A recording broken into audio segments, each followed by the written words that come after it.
It's not every day that you get to see a truly good mid-range smartphone launched in the United States. So when TCL showed their new 10 series off at CES this year, I was definitely intrigued by the potential of what they had to offer. Now 5 months later, I've got it in my hands, but has it lived up to my expectations of a good mid-range smartphone?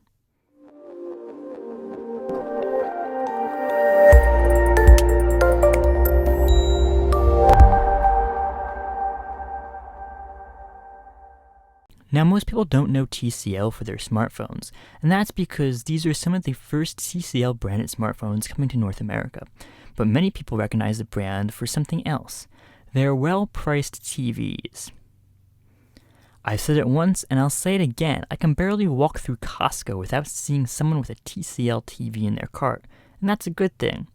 See, TCL isn't just a budget TV manufacturer or an off-brand company that you buy when money is tight. TCL is nipping at Samsung's heels as the second largest TV manufacturer.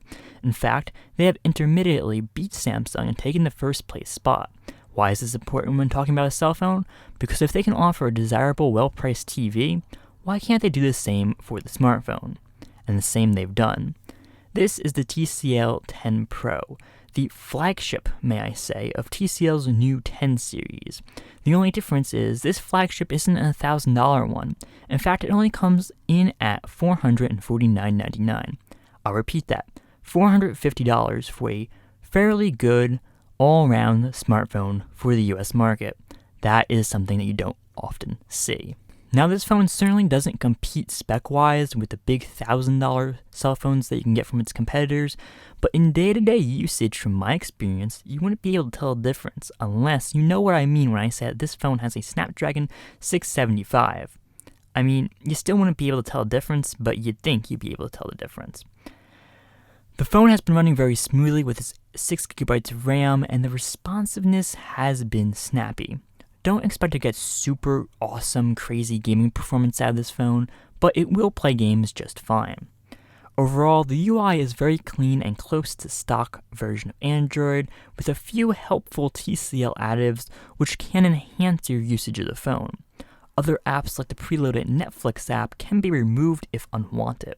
With its preloaded 128GB of storage, you won't have to worry about running out of storage very soon, but if you do, you can always pop another micro SD card into the phone to expand the storage. Let's talk a little about the display. It's a 6.47-inch curved AMOLED display with a resolution of 1080 by 2340. It is easily one of the best displays I have seen on a phone at this price point.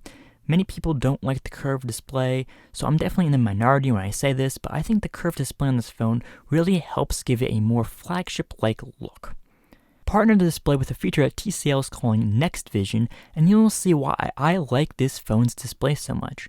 This visual enhancement feature is great when watching video and other content, but it could look a little bit oversaturated when doing general day-to-day features like using the camera or scrolling through social media.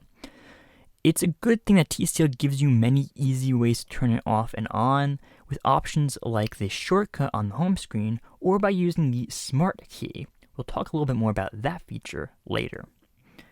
The display even includes an under-display fingerprint sensor, which isn't completely unheard of at this price point, but there aren't many phones available in the US to begin with this feature, so it's nice to see. Its teardrop notch isn't anything new either, but does remind me nicely of the P30 Pro's display, which was a very good-looking display. Moving over to the camera, its quad camera design gives you a nice array of different sensors, including a wide-angle and macro lens. I always like to have different options on my phone because I never know what I will be taking a picture of in the future, so having many different options is always a good thing. The phone's camera app is full of different features, which include stuff like low light mode, which did work fairly well in my testing of it. But I was most surprised by the quality of photos that came from TCL 10 Pro. I was able to consistently get good photos on the device when I simply pointed the camera at something. The colors did tend to be more on the saturated side, but nothing too crazy, right? You're going to have to like it or not like it, but again, like I said, nothing too crazy. My only complaint, though, would be that the sky, when I took outside photos, was slightly overexposed, and in some cases, really overexposed. This didn't always happen, but when it did, it was noticeable to me. But when it didn't, I think the TCL 10 Pro actually had one of the closest looking colors for the sky. It looked the most accurate than mostly any other cell phone I've tried. Now, I'm sure you have seen the watermark on the bottom of this photo. That is a feature that can be easily turned off if you don't like it. One more thing about the camera is its wide-angle lens. In my opinion, this wide-angle lens is probably one of the widest wide-angle lenses that I have seen. Putting it next to the Galaxy Note 10 Plus from last year, you can see it is much wider. Let's talk a little bit about the design. It reminds me a lot of a P30 Pro / Mate 20 Pro, which is a good thing because those are two of my favorite phone designs. This is one of the nicer mid-range / budget phones you can get design-wise, especially in the US.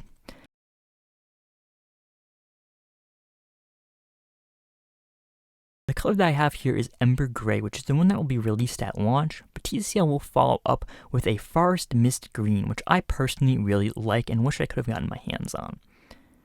Both colors have a matte finish, which shows little to no fingerprints.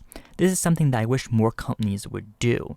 We've seen it on the Pixel 3 and the iPhone 11 and a few other phones like the OnePlus 7, but it's not too common even though we've seen it on a few different devices. The design is fairly thin without being super thin. Thankfully, it is just thick enough to put a headphone jack on the top. But you haven't seen one of those in a while. Last but not least, I'm going to talk about some of the little features TCL put in this phone. Quite a few of them are well thought out or just things you wouldn't 100% realize at first glance. The first one is an interesting little feature called Fingerprint Quick Launch, which allows you to hold down the fingerprint sensor after you unlock it and launch a quick menu or open a specific app. I've got to be honest and say I wouldn't have even known about this feature until TCL told me about it. It's one of those that are just really well hidden into the phone, and there's quite a few of those. There's also a specific button on the side, this isn't hidden of course, this is very obvious, that you can program to many different items. I currently have nothing on the single click, just in case I accidentally hit it, like the Bixby button, it's there. But for the double click, I've put on the Next Vision toggle, so this will turn Next Vision on and off when I double click the button, great for when you're streaming Netflix for example. And for the long press, I've used it to turn on the flashlight, which is a dual flash, something I have not seen on other devices before, completely new to me. The next thing I want to talk about is that there is a private section of the phone built in, a lot like the Knox folder on Samsung, I believe that's what it's called.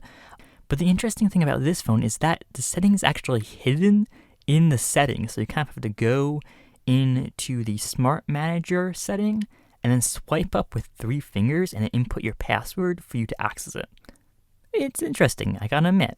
This phone also includes an IR blaster on top, which you can use to control anything from your TCL TV to your air conditioner. The phone also features a texture on the smart key, which is nice, but I wish the texture was on the power button and not the smart key because it is a little bit harder to distinguish the power button and the volume buttons.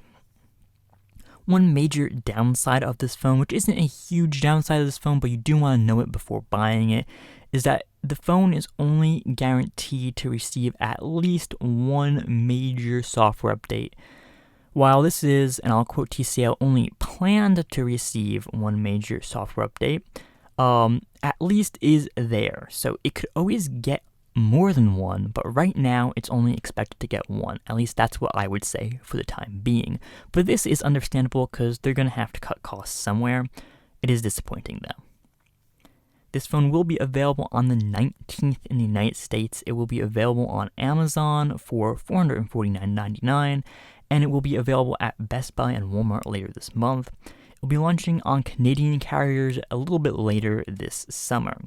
This will be arguably one of the most important phones for the US market for budget phones, because it is arguably one of the best ones that you can find right now that will work on all 4 of the carriers in the United States. The US budget market is getting better with phones like the iPhone SE, the Pixel 3a, the Galaxy A51, and of course the TCL 10 series phones, but it still isn't as good as some other budget markets. If you're someone who is thinking, I can get a phone with flagship specs for this price, then maybe this phone isn't for you. I'll leave links down in the description for this phone so you can check it out if it is for you. Also, stay tuned for other content in which I will take a look at different parts of this phone and many others a little bit closer. Thanks for watching.